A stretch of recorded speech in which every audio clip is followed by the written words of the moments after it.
Mes parents peut-être sont musulmans, mais moi je ne me sens pas musulman. Donc vous êtes un laïc? Je suis un laïc et je crois que la laïcité, elle s'explique. Mais Lounès Matoub, comment est-ce qu'on peut être laïc et vivre dans un pays musulman? Tout d'abord, la laïcité, ce n'est ni de l'athéisme, ce n'est pas l'athéisme, la laïcité.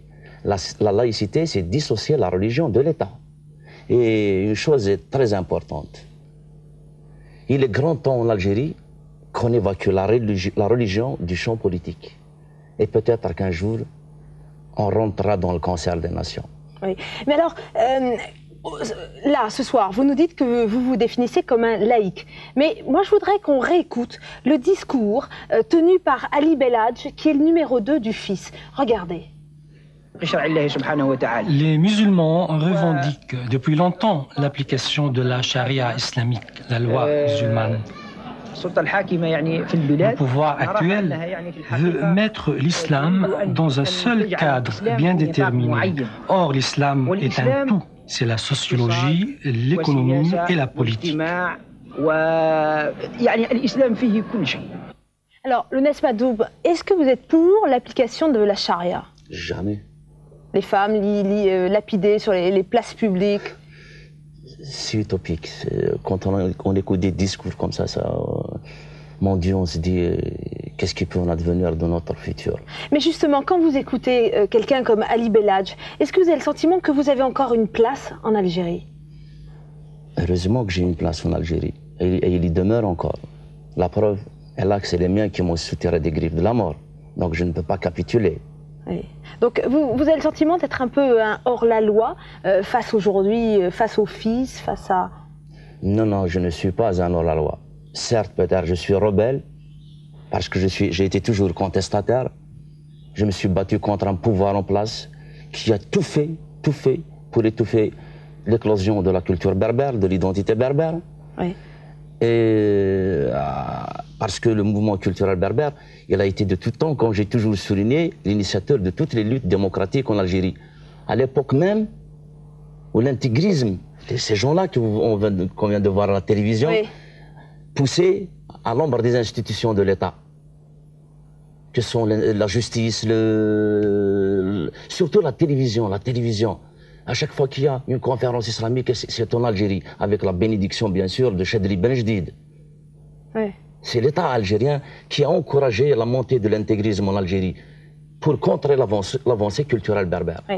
Lounès Matoub, on y viendra un tout petit peu plus loin dans l'interview. Moi, je voudrais savoir pourquoi est-ce que vous n'avez pas dédié ce livre, Rebelle, que vous avez écrit, pourquoi est-ce que vous ne l'avez pas dédié à l'idole du rail en Algérie? Je veux parler de Cheb Asni, qui lui aussi, à sa manière, en chantant le rail, était un rebelle. Je pouvais aussi le dédier aussi à Tarjaout, Saïd Moqbel. Oui, mais ça a été quand même le premier chanteur assassiné.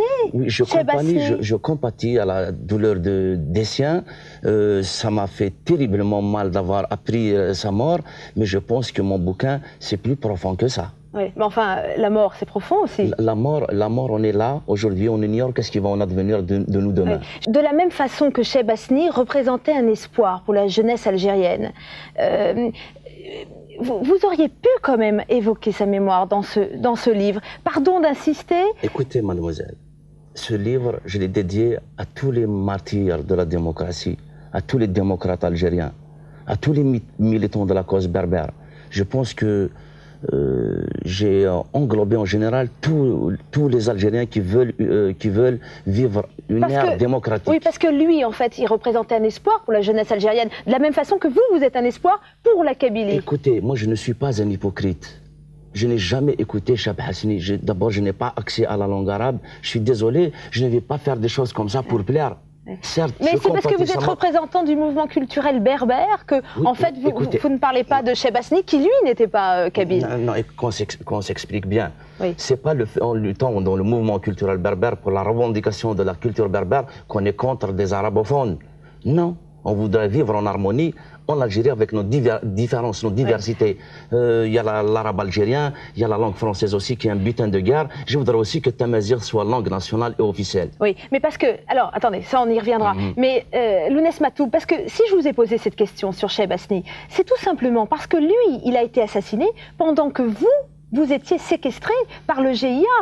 Lui, le 29 septembre, et vous, vous avez été enlevé par le GIA le 25 septembre, 4 jours avant. Écoutez, donc vous pouviez en parler dans ce livre. Bien sûr, bien sûr. Écoutez, 3 jours après mon enlèvement, Cheb Hassini, le pauvre, a été assassiné. C'était pour créer une diversion. Oui. Parce que la Kabylie s'est soulevée comme un seul homme. Elle a scandé haut et fort, Matoub ou le fusil. Alors justement, pourquoi est-ce que Cheb Hassini a été tué par des terroristes islamistes et pourquoi est-ce que vous, on vous a laissé la vie sauve? Et pardon de vous poser cette question qui est douloureuse, mais...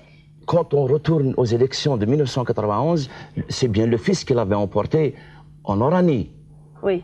Aujourd'hui, la seule région qui reste inaccessible à l'intégrisme parce que le mouvement culturel berbère est implanté fortement, c'est la Kabylie.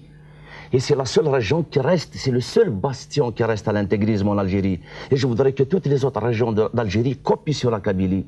Parce qu'il y a des régions où ces gens-là, où ces assassins vivent en complète autarcie. Oui.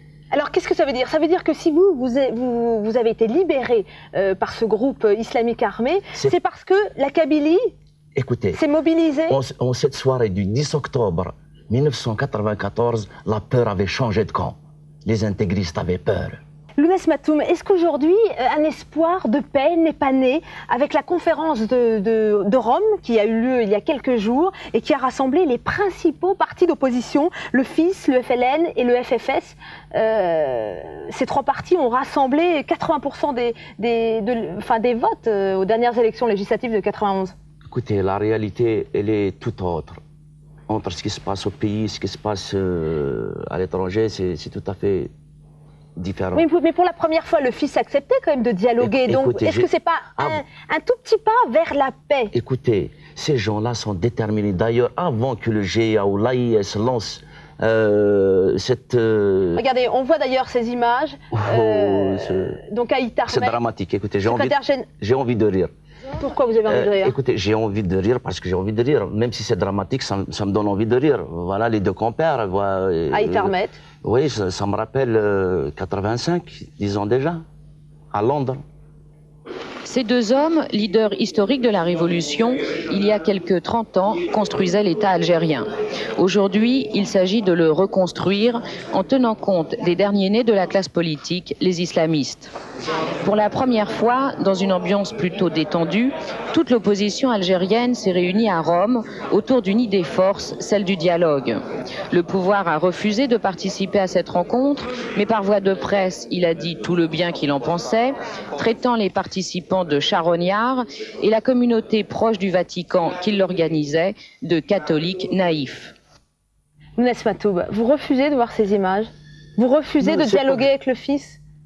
Écoutez, c'est pas à moi de dialoguer. Tout d'abord, je ne suis pas un homme politique. J'aurais aimé être chez moi, en Kabylie, chanter, me produire comme je vais me produire bientôt au Zénith. Et ce jour-là, les gens qui viendront au Zénith, verront la véritable face de ce bonhomme. Je ne suis pas un homme politique. Oui. Certes, je suis appelé, je ne peux pas voir mon pays sombre comme ça. Mais ce n'est pas à moi d'élucider. Je ne suis pas le génie de la lampe d'Aladin. Oui. Ce qui s'est passé à Rome, en quelque sorte, c'est le triomphe du Fils. C'est la République islamique rejetée par l'Algérie qui ne revient pas à Rome. Mais vous dites qu'il ne faut pas donc dialoguer avec le Fils. Mais avec qui faut-il dialoguer? Et comment la paix peut s'amorcer en Algérie? Le GIA m'a séquestré pendant 16 nuits. Et je ne veux pas être aussi avec un pouvoir qui m'a envoyé 5 balles dans la peau. Mon espoir, je l'ai investi dans le combat de Djaout, de Boussebsi, de Saïd Maqbel, de Saïd Sadi, de Khalid Msaoudi et de beaucoup d'autres. Mais